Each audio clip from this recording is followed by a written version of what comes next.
বাংলাদেশ জাতীয়তাবাদী দল বিএনপির ৪৭তম প্রতিষ্ঠা বার্ষিকী উপলক্ষে সিদ্ধিরগঞ্জ থানা বিএনপি কর্তৃক আয়োজিত আজকের এই আলোচনা সভার সম্মানিত সভাপতি, সিদ্ধিরগঞ্জ থানা বিএনপির সম্মানিত সিনিয়র সহসভাপতি বন্ধুবর আব্দুল্লাহ মামুন, মঞ্চে উপবিষ্ট নারায়ণগঞ্জের মধ্যমণি, নারায়ণগঞ্জের কৃতি সন্তান, বিএনপির সোনালী ফসল, সাবেক ছাত্রনেতা, আজকে নারায়ণগঞ্জ জেলা বিএনপির সম্মানিত আহ্বায়ক অধ্যাপক মামুন মাহমুদ সহ সম্মানিত নেতৃবৃন্দ এবং প্রিয় এলাকাবাসী, আসসালামু আলাইকুম ওয়া রাহমাতুল্লাহি ওয়া বারাকাতুহু।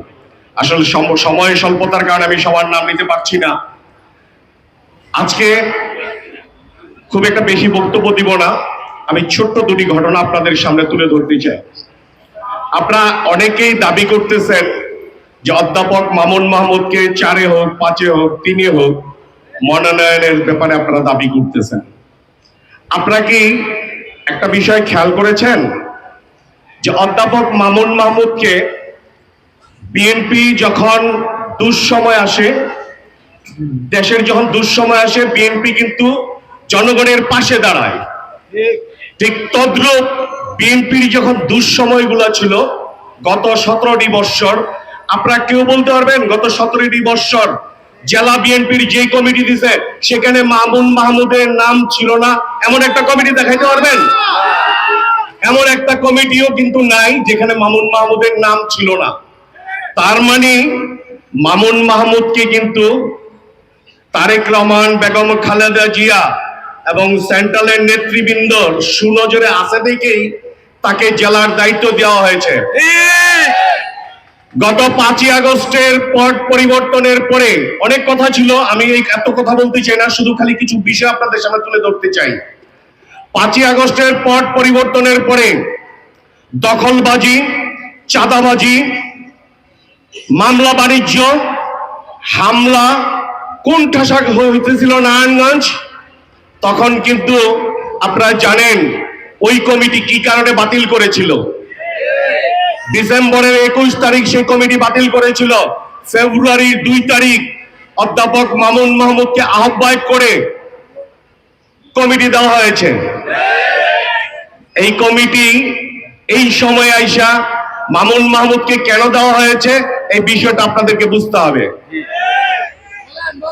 তো এখন আমার আরেকটা বিষয় আমি এই জায়গায় বলতে চাই, সিদ্ধিরগঞ্জ থানা এলাকার নাবি যদি বলি তাহলে সিমরাইল মোড়, যেটাকে আমরা চিটাং রোড এলাকা বলি, এইখানে যখন অপকর্ম হয় সেটা সারা সিদ্ধিরগঞ্জ, সারা পূর্বাঞ্চলে হয়ে যায়। এই জায়গায় যারা চাঁদাবাজি, দখলবাজি যারা করতেছে, এই অঞ্চলের যারা ব্যবসায়ী আছেন আপনারা একমতবদ্ধ হন। আপনাদের পাশে অবস্থান করতেছেন জেলা বিএনপির আহ্বায়ক অধ্যাপক মামুন মাহমুদের বাড়ি এবং বাসা।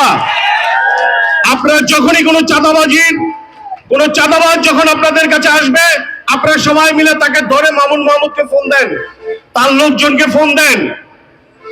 কিন্তু ওই অন্ধকারে ঢিল মেরেন না। কয়েকদিন আগে একটা ভিডিওতে দেখতেছিলাম, বলতেছিল যে মামুন মাহমুদের লোক পরিচয় দেয়। আর ভাই, পরিচয় তো সবাই দিবে, যেহেতু মামুন মাহমুদ জেলার নেতা, তার পরিচয় সবাই দিবে। তাকে আপনারা ধরে রেখে মামুন মাহমুদকে ফোন দেন, তারপর জিজ্ঞেস করেন যে উনি আপনার লোক কিনা, মামুন মাহমুদের লোক কিনা, বিএনপির কেউ কিনা। গত 5ই আগস্টের পর থেকে এই পর্যন্ত অনেক হাইব্রিড দালাল চাটুকার এই সিদ্ধিরগঞ্জে অরাজকতা সৃষ্টি করেছে। তাদেরকে আপনারা চিহ্নিত করে রাখেন এবং বিএনপির কাছে আপনারা বলেন। আপনারা যদি ওপেন বলতে না পারেন, আপনারা চুপে চাপে এইসব নামগুলো দেন। আজকে অধ্যাপক মামুন মাহমুদ এখানে উপস্থিত, সিনিয়র নেতৃবৃন্দ উপস্থিত, এলাকাবাসী উপস্থিত। আপনাদেরকে সামনে রেখে একটি কথা মামুন মাহমুদকে বলতে চাই।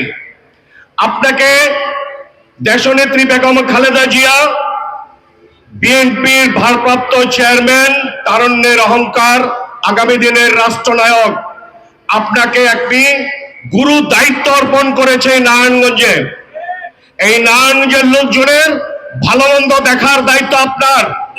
এই অঞ্চলে যারা চাঁদাবাজি করতেছে, দখলবাজি করতেছে, এদের বিরুদ্ধে হাইকমান্ড যাতে ব্যবস্থা গ্রহণ করে সেই ব্যবস্থাটা আপনি নেবেন, এই আহ্বান জানাচ্ছি। পরিশেষে আগামী ফেব্রুয়ারিতে নির্বাচন 2026-এ, সেই নির্বাচনটা নিয়েও ষড়যন্ত্র চলতেছে দেশে বিদেশে। আজকে কয়েকদিন আগে তারেক রহমান সাহেব একটা কথা বলেছে, ষড়যন্ত্র এখনো শেষ হয় নাই, ষড়যন্ত্র চলমান।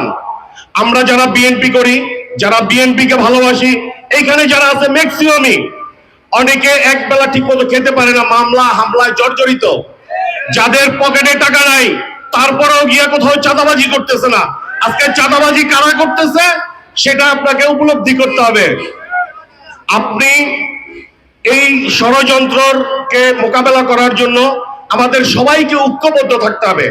সিদ্ধিরগঞ্জ থানায় যে বলয়ে কাজ করি না কেন, যে বলয়ে থাকি না কেন, যারা ভালো মানুষ আসেন, আমরা সবাই একত্রিত বিএনপিকে ঐক্যবদ্ধ রেখে আগামী নির্বাচনে ধানের শীষকে বিজয়ী করার জন্য আমাদের যা যা করণীয় আমরা সেটাই করব। সবাইকে ধন্যবাদ। আসসালামু আলাইকুম ওয়া রাহমাতুল্লাহি ওয়া বারাকাতুহু।